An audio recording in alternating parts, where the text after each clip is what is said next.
Biswanath Ghosh, Yes, sir. Subhajit Kumar, Yes, sir. অস্মিতা Yes, sir. চাঁদ, Yes, sir. দিশা মুখার্জি, পায়েল মণ্ডল,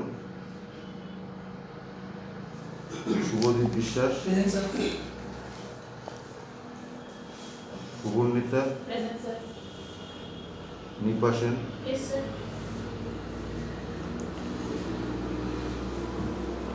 বিদ্যু Chatterjee, Yes, sir. Sayantan modak, Yes, sir. Biswajit Mahato. Yes, sir. এই তোমরা তিনজন কবে জয়েন করেছো? Sir, 2 January 2023।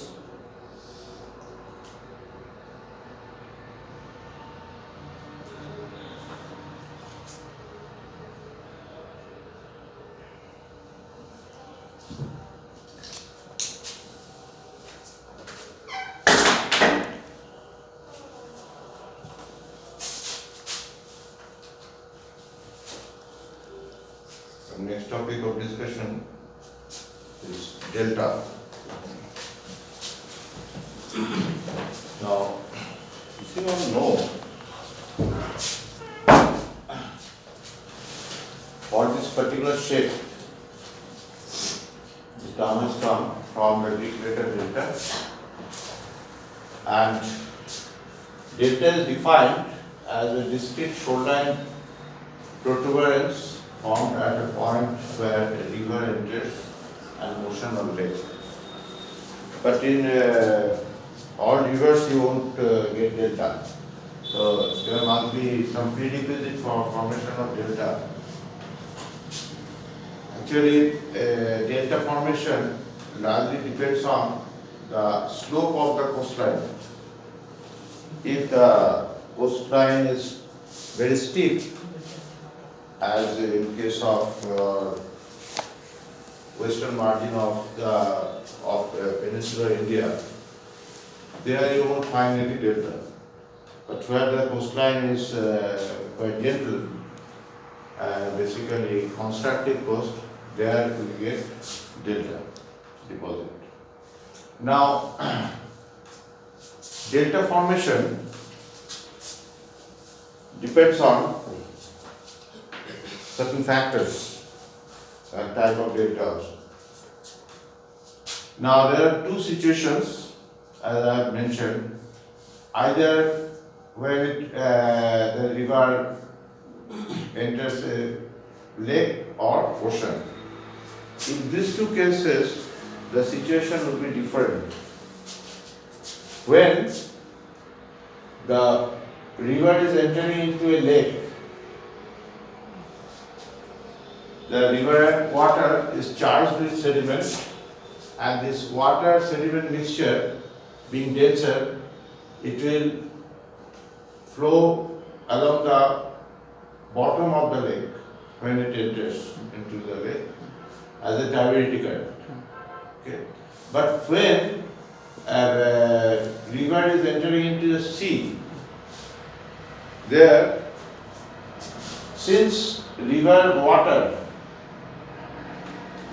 is less dense than saline water, and this is basically a mixture of water and sediment. So although this mixture has high mass, but here the factor is controlled by the density contrast between the fluid component. Okay, so here the fluid component is less dense than saline water. So the whole mass will float into the seawater as a suspension cloud, and from there sedimentation will take place as suspension fallout very slowly. Okay. So as a result, we get two types of geometry of mouth bar. Mouth bar means when the river enters into the water body, just beyond the point of convergence here, a major part of the sediment gets deposited, that is called mouth bar. This is the mouth bar configuration of lacustrine lake, lacustrine delta, because the sediment moves along the basin floor or lake floor, and it is deposited here. So the next surge, it will collide against this pre-existing sediment. As a result, it tends to become concave upward or concave upstream.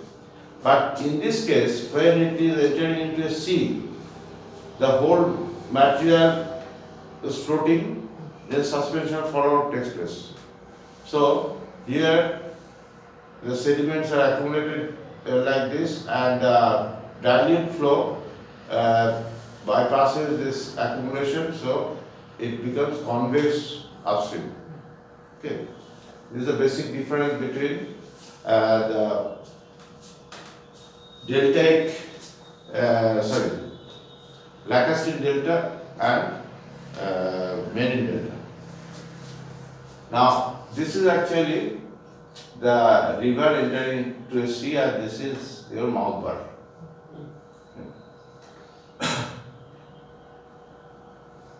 Now, delta can be classified into different types. There are broadly three end members. Okay. This is called, this apex, it is called river dominated delta, because here three factors are important. One is riverine flow, second is tide action, and third is wave action. So actually what happens when the riverine flow is entering into any water body, either it is stagnant if it is a lake.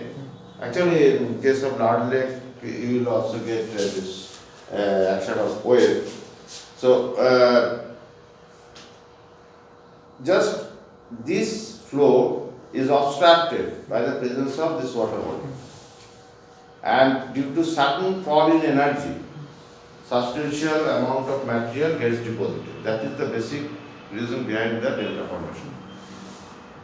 So out of these three, if the riverine flow is dominating factor, then this is riverine delta. Then if the wave action is dominating, then this is wave dominated delta, and this is tide dominated delta. These three end members, one is river dominated, wave dominated, and tide dominated. Obviously, in between there are transition varieties. Okay. Now, just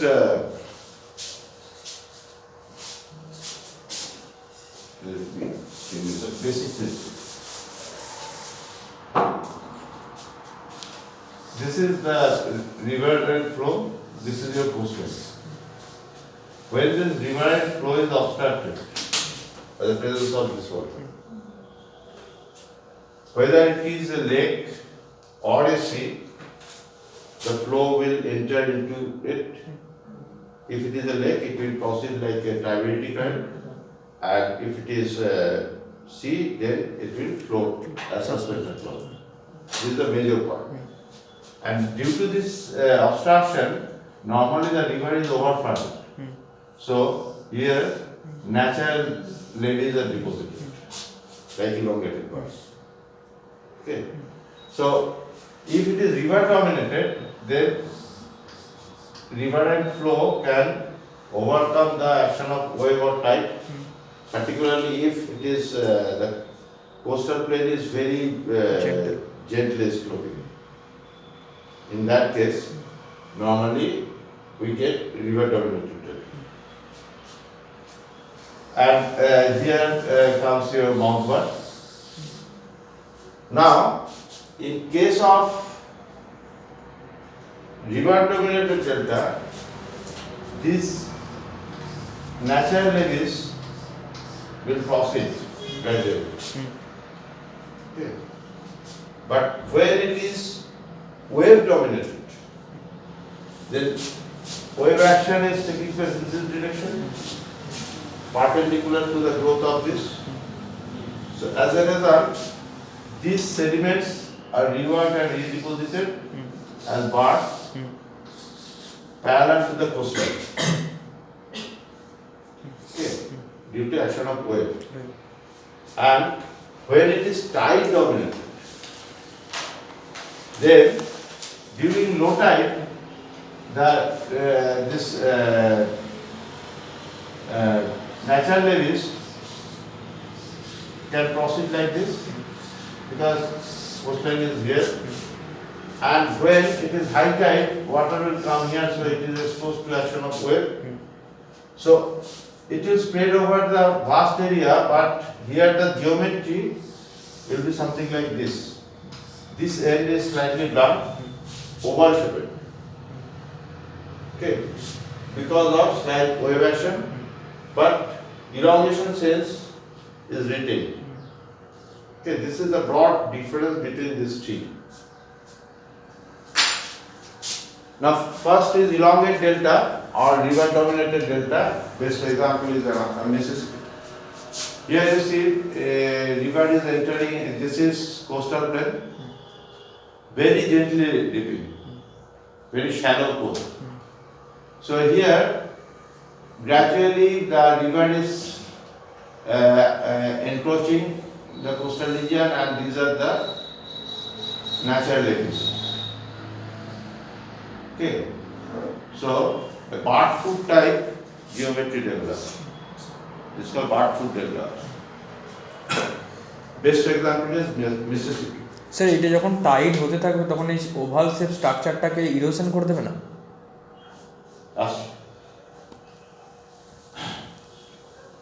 Then come lobate delta, Nile. Lobate delta means it's a transition between river dominated and wave dominated. Okay, so both are more or less equally active here. So here you see that geometry is blunt, and this end is more or less parallel to the coastline, because the materials are reworked and redeposited due to action of wave. But still, river flow is equally dominating. That's why even after this change in shape, it will slowly encroach towards offshore direction. Example is Nile delta. Then Cascade delta. This is your wave dominated delta. Here you see it becomes parallel to the coastline. Okay, and these bars are reoriented.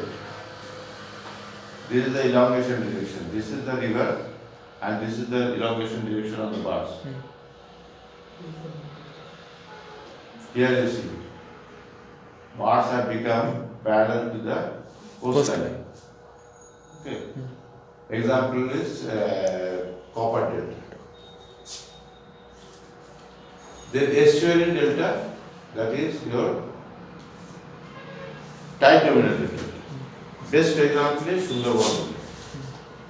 Okay, the largest delta.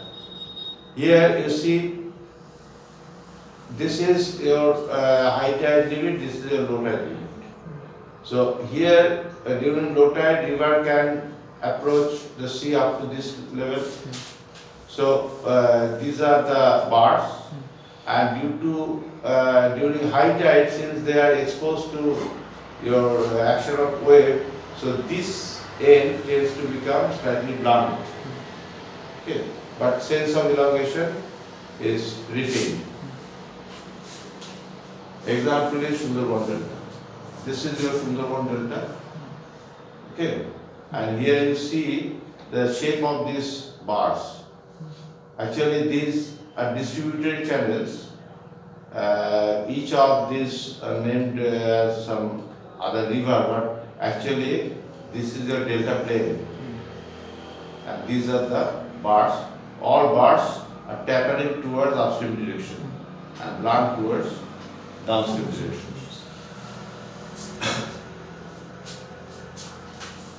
Then this is the transition between river dominated and tide dominated. Okay, here spread is much less compared to tide dominated delta, but more or less shape is same, but here the bars are more elongated because of dominance of river. Okay. Now, this is just a correlation of this delta and the different other factors. The earlier classification which I have just shown, that is the standard classification. These are the other approaches, but these are not considered as standard classification.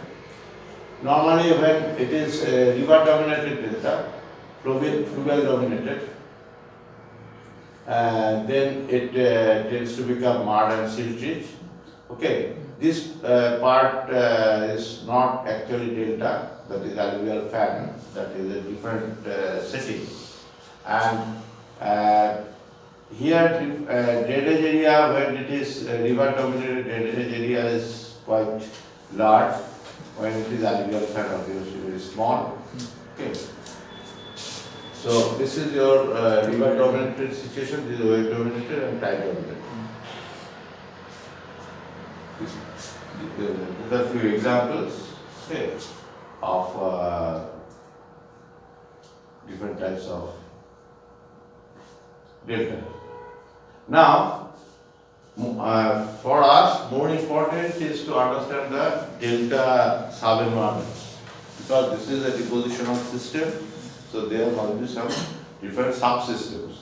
Since we deal with the rock record, so we have to understand how to identify an ideal delta. Okay. Now, in any delta, this is distributed channel. Okay, and this is your interdistributary flat plane. This is also called delta plane. This is your mouth bar. If this type of feature develops, this is called interdistributary bay, okay, between the distributed channels. And beyond mouth bar, this is delta slope, and then comes pro delta. So, this and previous plane, this is not a part of delta. Okay. So, main components of a delta system, these are the subsystems. One is distributed channel, one is delta plane. Then mouth bar, delta slope and pro delta.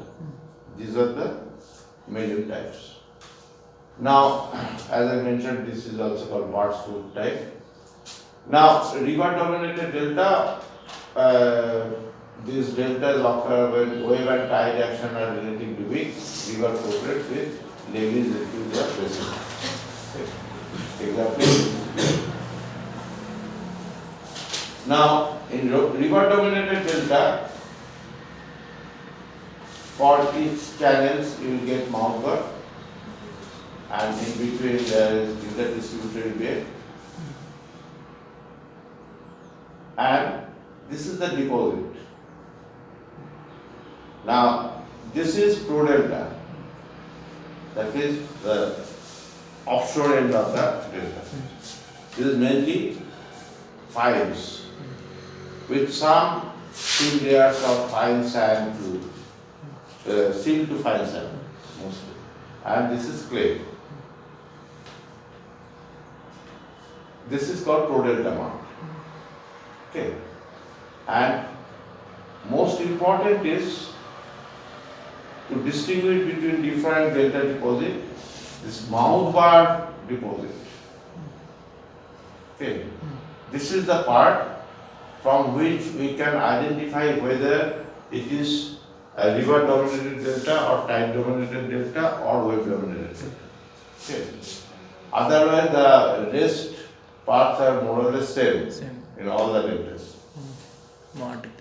Now here, since this is river dominated delta, we get cross beds. Cross bed geometry is important here. Cross beds indicating flow towards offshore direction. Okay. All sets show the same direction of flow. This is the characteristic feature of river dominated delta. Then comes wave dominated delta. So this bar becomes transverse. Okay. And example is Rhone delta. Here you will say these coastal sandbars. Okay, delta plane is there, distributary channels are there, mount bars are there, but in addition to that you will get coastal bars. Okay. Now since this is due to strong wave action, we will get cross stratification. In mount bar it is towards offshore direction, but in this part we will get the opposite direction. Towards the Okay. coastline. Sometimes in a succession you will get alternation also. So in river dominated we get all sets showing the same direction of flow, but in wave dominated, in the lower part of mount bar deposit we get towards offshore direction, and in the upper part towards onshore direction, just opposite direction. Otherwise the rest part remains the same. And this is your tide dominated delta, Sundarban delta. This is the configuration. So here these are the tidal channels through which tidal water flows towards offshore, onshore, and then recedes during low tide. So these are called tidal sandbars. Okay, this part is same, but in this case, this delta plane is classified into two categories: upper delta plane and lower delta plane. This is free from tidal effect. This is influenced by the tidal effect. Okay, this is also called tidal master. Here the difference is only in the type of cross stratification. Here we get herringbone cross stratification. One set during high tide, one set during low tide. Okay.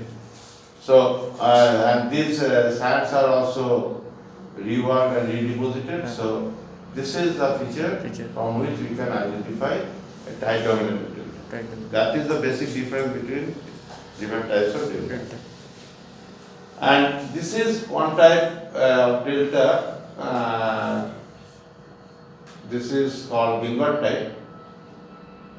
This type of delta are of huge dimension. Okay, and normally when you were introduced to this top water criteria, etc., in your first year basic class, you were told that there are three segments. One is bottom set, one is force set, one is top set. But actually, situation is not like that. Although we use those terms, this Gilbert type delta crossbed, they form if this is your surface. Normally, it is formed in case of large lakes where the sediments flow to along the flow. Okay. So sediments are deposited along this flow.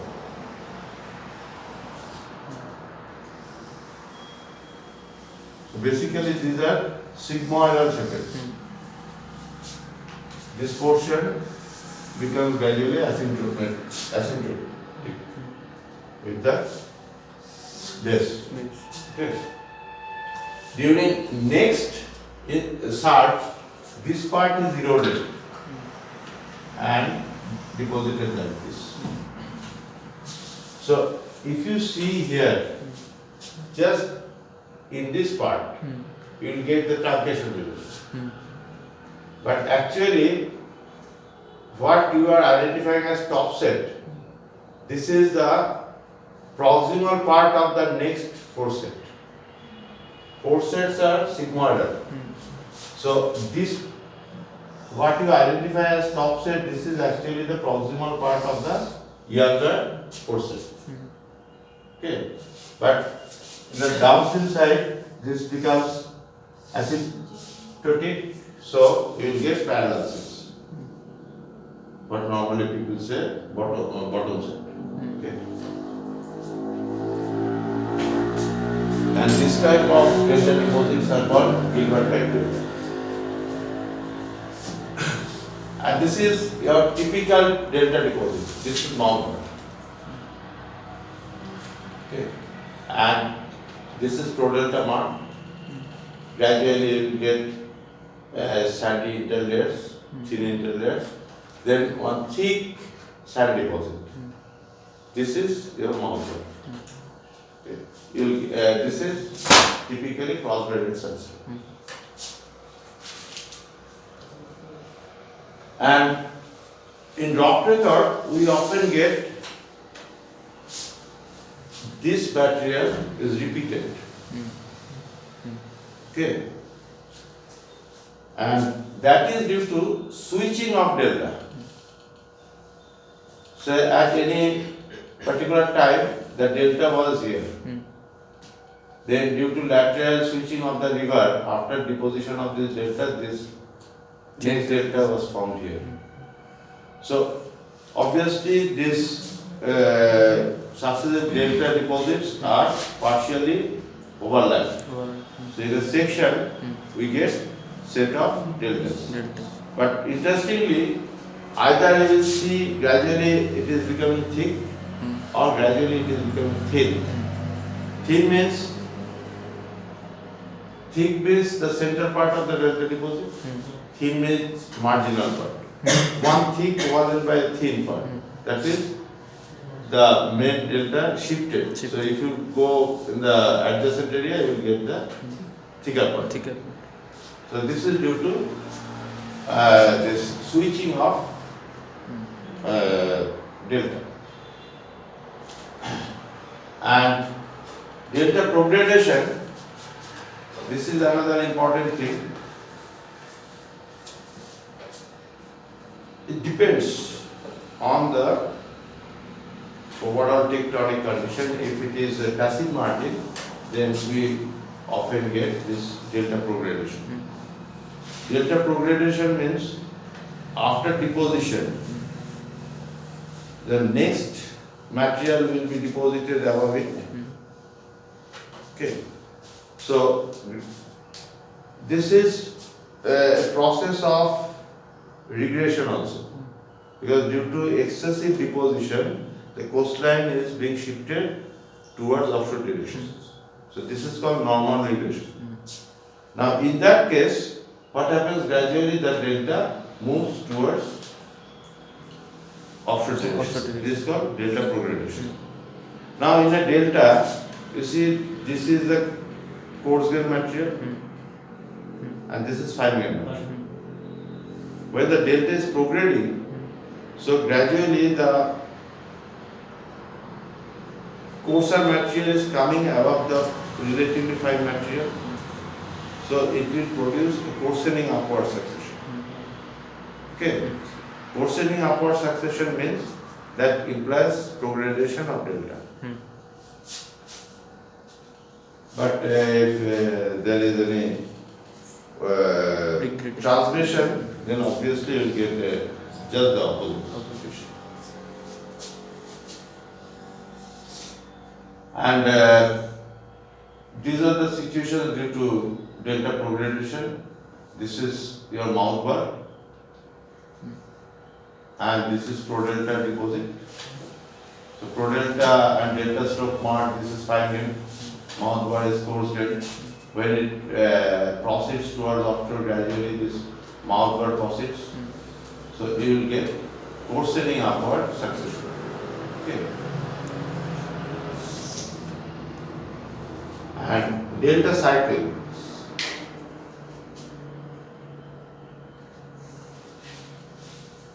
You see, the lower part of all these deposits are same. Pro-delta and delta stroke mark. This is pro-delta finest, then delta stroke relatively coarse. That means it may be purely clay, this is containing some silt. Then variation is only in the sandy part. Cross bit. Okay. Now,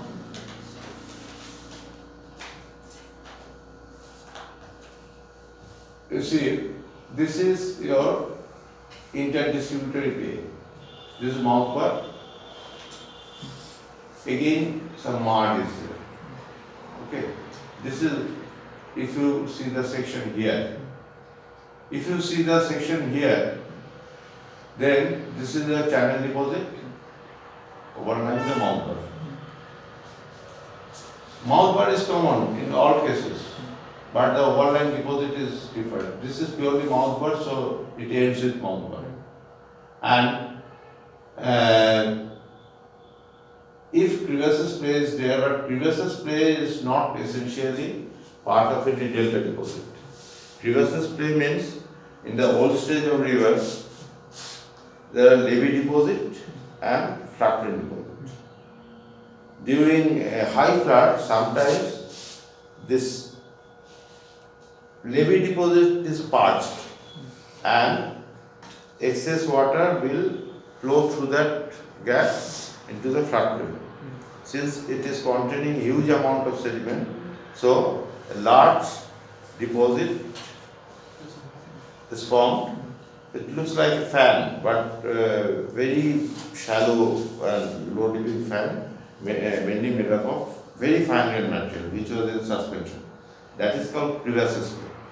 So crevasse play, you may get on delta plane, you may not get on delta plane.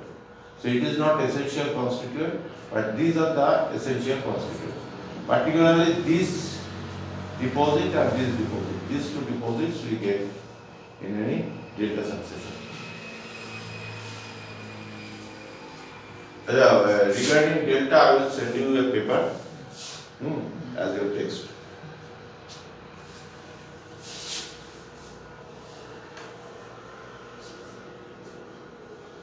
I mean, next class never after 8.